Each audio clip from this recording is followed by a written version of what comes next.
বন্ধুরা, কেমন আছো? আশা করি তোমার সবাই খুব ভালো আছো, আর আমরা খুব ভালো আছি। গুড মর্নিং জানি। আজকের ব্লগটা শুরু করলাম, ছোট্ট মিনি ব্লগ নিয়ে চলে এসেছি।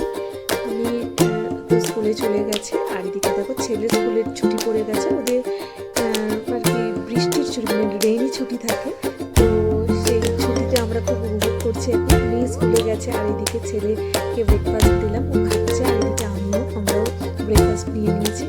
আজকে চিয়া সিড আর ফ্রুটস দিয়ে খেয়ে নিলাম। তারপরে ছেলেকে নিয়ে দেখো পড়তে বসিয়ে দিয়েছি। স্কুল নেই তো কী হয়েছে, স্কুলে এত হোমওয়ার্ক দিয়েছে, তো সেগুলো করাচ্ছি। আর এদিকে এক কাপ চা খেয়ে নেব। এই বর্ষার দিনে আর ঠান্ডার দিনে